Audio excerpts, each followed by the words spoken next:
হরে Krishna everyone, শান্তি servant of কৃষ্ণার আরেকটি নতুন ব্লগে আপনাদের সকলকে স্বাগত জানাই। লাস্ট ভিডিওটা যেটা উঠেছিল তাতে আপনারা দেখেছিলেন যে আমরা একাচক্রধাম এসেছিলাম। তো একাচক্রধামের প্রথম দিনের ভিডিও আপনাদের সাথে শেয়ার করেছি। যারা এখনও দেখেননি, ডেসক্রিপশানে লিঙ্ক দেওয়া থাকবে, অবশ্যই আপনারা কিন্তু চেক করতে পারেন। তো এটা আমাদের একাচক্রধামের দ্বিতীয় দিন। তো সকালবেলা মঙ্গল আরতি দর্শন করার পর এখানে না অনেক ভক্তদের জন্য সেদিনকে রন্ধনের সেবার আয়োজন হচ্ছিল। তাই আমরা অনেক মাতাজিরা সেদিনকে আমান্য করছিল, তাই আমি আর মাও ইচ্ছা প্রকাশ করেছিলাম ভগবানের মন্দিরে এসে কিছু একটা সেবা করার।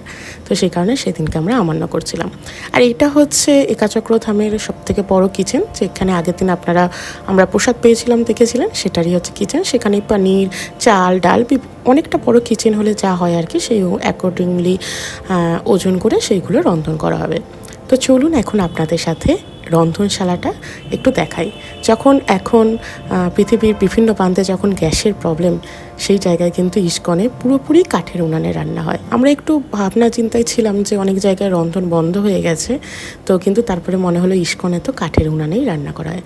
আর দেখুন কি বড় বড় 5টা উনান চলছে, এবং 5টা উনানেই বড় বড় কড়া বসিয়ে কিন্তু সুন্দর রন্ধন হচ্ছে।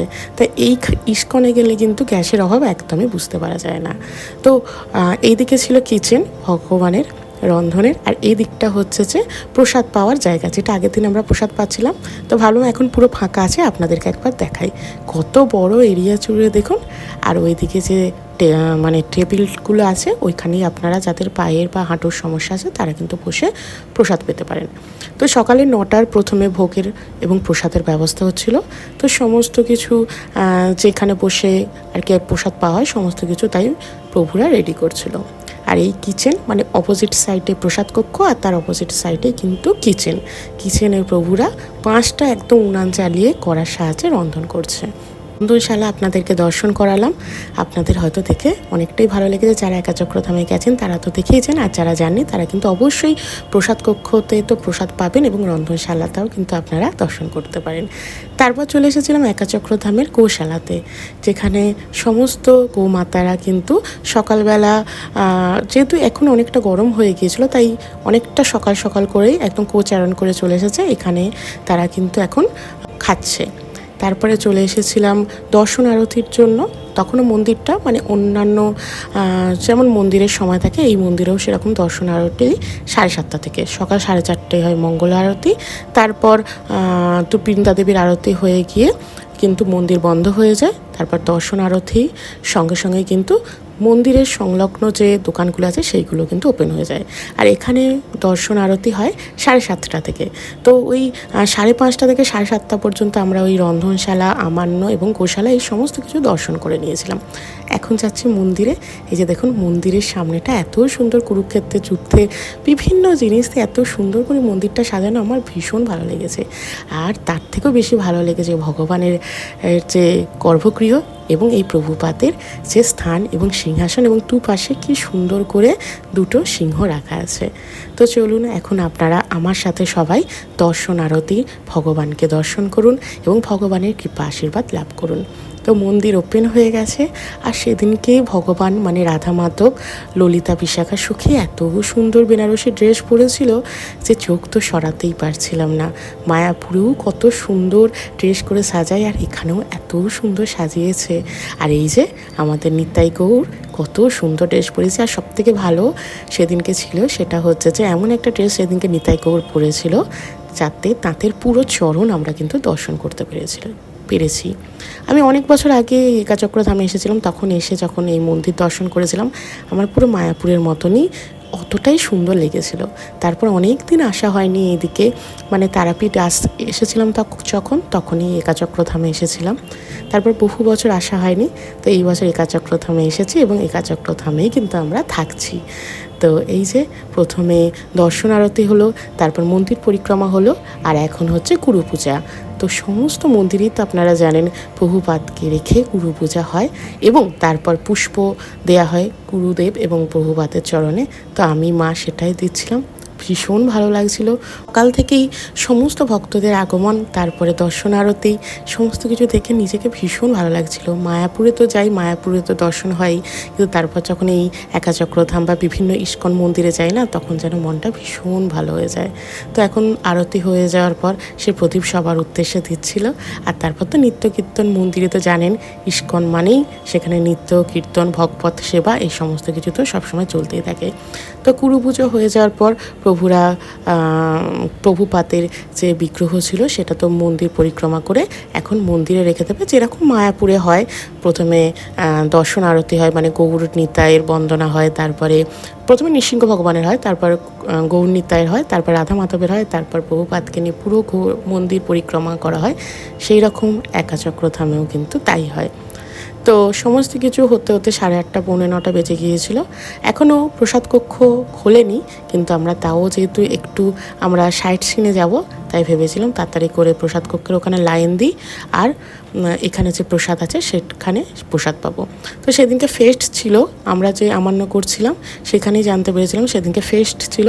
তাই আমাদের তো আগের দিন আপনারা শুনেছিলেন যে 2টো প্রসাদের কুপন ফ্রি ছিল, মানে লাঞ্চ আর ডিনারের, কিন্তু ব্রেকফাস্টেরটা ফ্রি ছিল না।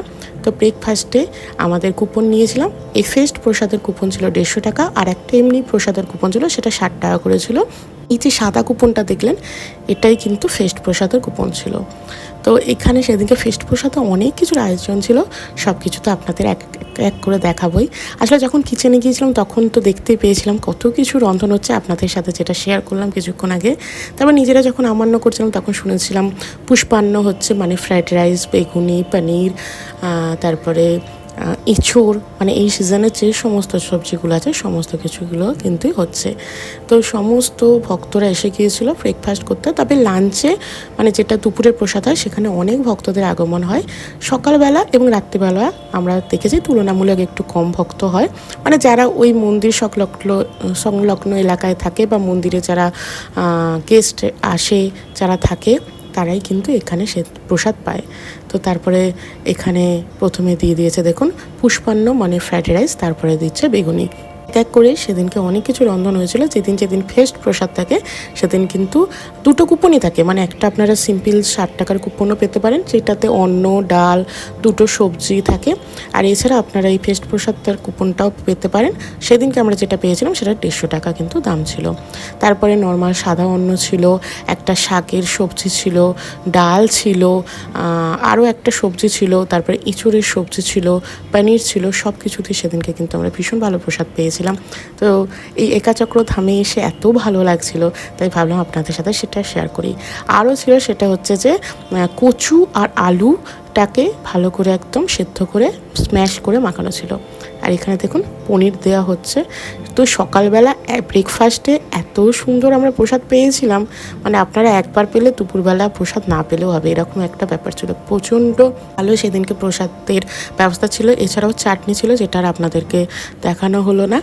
এছাড়াও ছিল এখানকারই, মানে মন্দিরেই বানানো বড় বড় একদম রাজভোগ বা রসগোল্লা। তারপরে এখানে সুন্দর পাতা ফেলার এবং হাত ধোয়ার অনেক ব্যবস্থা আছে, যেরকম মায়াপুরে আছে না, অনেকটা সেই স্টাইলেই সমস্ত কিছু আছে। আবার দেখছিলাম যে ওখানে সুন্দর করে রেডি হচ্ছে, সমস্ত কিছু কনস্ট্রাকশনের কাজ চলছে, যাতে ভক্তদের আর পরে লাইন যদি পড়ে সেইগুলো দিতে না অসুবিধা হয়। তারপরে আমরা সবাই রেডি হয়ে গিয়েছিলাম তারাপীঠ যাব সেই উদ্দেশ্যে, কারণ এত দূর এসেছি, একবার মাকে দর্শন করে আসি। তাই আমি, মা, বাবা এবং আমাদের প্রভু রেডি হয়ে গিয়েছিলাম তারাপীঠ যাবো বলে। তো প্রসাদ পেয়ে এসে শাড়ি পরে রেডি হয়ে গিয়েছিলাম। তারপর ওয়েদারটা এত ভালো হয়ে গিয়েছিল, প্রচণ্ডই গরম ছিল, তারপরে বৃষ্টি নেমেছিল। আর তারাপীঠ, মানে একাচক্রধাম থেকে, মানে পীরচন্দ্রপুর থেকে তারাপীঠ যেতে রাস্তাটা এত সুন্দর, মাঠের পর মাঠ, এত সবুজ হয়ে গিয়েছিল বৃষ্টির জল পেয়ে, এত ভালো লাগছিল। তারপর চলে এসেছিলাম মাকে দর্শন করতে। অলরেডি চলে এসেছি মন্দিরে। আপনারা তারাপীঠ এলে একাচক্রধামে যাবেন, এবং একাচক্রধামে এলে কিন্তু তারাপীঠে অবশ্যই আসবেন। মানে অ্যাকচুয়ালি রামপুরহাট থেকে পীরচন্দ্রপুর বা একাচক্রধামে যেতে গেলে তারাপীঠের ওপর দিয়ে যেতে হয়। আমরা যেহেতু এই বছর একাচক্রধামে ছিলাম, সেহেতু তারাপীঠে আমরা কিন্তু মায়ের দর্শন করতে এসেছিলাম। আর বারটা ছিল শনিবার দিন, এত ভিড় ছিল আপনারা সেটা দেখে বুঝতেই পারছেন। আর বিভিন্ন ধরনের লাইন ছিল, ভিআইপি লাইন ছিল, নর্মাল লাইন ছিল। আমরা যখন ঢুকেছিলাম তখন তবুও একটু লাইনটা কম ছিল, তারপর যখন আমরা বেরোচ্ছি এত লাইন হয়ে গিয়েছিলো, চারিদিক দিয়ে শুধু লাইন আর লাইন।